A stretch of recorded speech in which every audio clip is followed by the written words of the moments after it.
ప్రకృతి వ్యవసాయంపై కలెక్టర్ దృష్టి. పల్నాడు. నమూనాల పరిశీలన. ప్రకృతి రైతులు ఆదర్శం. జిల్లా కలెక్టర్.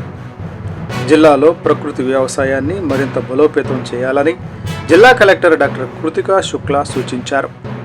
శుక్రవారం రాజుపాలెం, బెల్లంకొండ మండలాల్లో నిర్వహించిన ఫీల్డ్ పర్యటనలో న్యూట్రీ గార్డెన్, సూర్య మండల ఏటీఎం నమూనా, బయో రిసోర్స్ ఇన్పుట్ సెంటర్ వంటి నమూనాలను పరిశీలించి ఈ సందర్భంగా ప్రకృతి వ్యవసాయ జిల్లా ప్రాజెక్టు మేనేజర్ శ్రీమతి కె అమలకుమారి ప్రకృతి వ్యవసాయ విధానాలపై వివరించారు.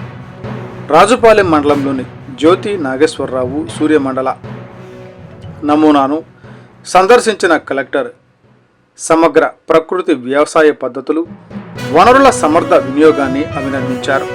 అనంతరం బెల్లంకొండ మండలంలోని Shaik Hajrabi nutri garden, community garden, sericulture నమూనాలను పరిశీలించి కుటుంబ పోషకాహార భద్రతతో పాటు మహిళల ఆర్థిక సాధికారతలో ఇవి కీలకమని పేర్కొన్నారు.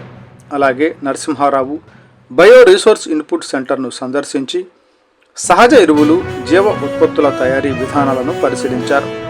ఈ సందర్భంగా ప్రతి అంగన్వాడీ కేంద్రంలో న్యూట్రీ గార్డెన్ ఏర్పాటు చేయాలని, అధికారులు తమ పరిధిలో ప్రకృతి వ్యవసాయాన్ని విస్తరించేలా చర్యలు తీసుకోవాలని కలెక్టర్ ఆదేశించారు.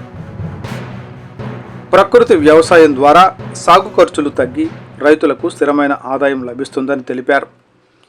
జిల్లా ప్రాజెక్టు మేనేజర్ శ్రీమతి కె అమలకుమారి మాట్లాడుతూ న్యూట్రీ గార్డెన్స్, సూర్యమండల ఏటీఎం నమూనాలు, కిచెన్ గార్డెన్స్, టెర్రస్ గార్డెన్స్ ద్వారా ప్రతి కుటుంబానికి పోషకాహారం అందించడమే లక్ష్యమని, ప్రతి గ్రామంలో బయో రిసోర్స్ సెంటర్ల ఏర్పాటు కీలకమని వివరించారు.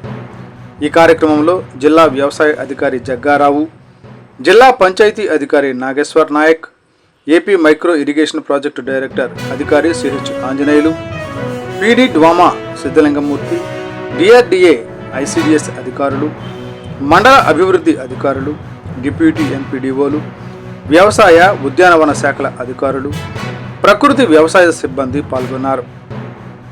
ఈ సందర్శన అనంతరం జిల్లాలోని ప్రతి మండలంలో ప్రభుత్వ పాఠశాలలు, అంగన్వాడీ కేంద్రాలు, పిహెచ్సిలు మరియు ఇతర ప్రభుత్వ కార్యాలయాల్లో ఖాళీ స్థలాలను వినియోగించి న్యూట్రీ గార్డెన్లు ఏర్పాటు చేయాలని కలెక్టర్ ఆదేశించారు. అలాగే ప్రకృతి వ్యవసాయ విధానంలో ఏటీఎం, ఏ గ్రేడ్ నమూనాలను విస్తరించాలని మండల స్థాయి అధికారులు నిరంతరం సమీక్షించి అమలు పర్యవేక్షణ చేయాలని సూచించారు.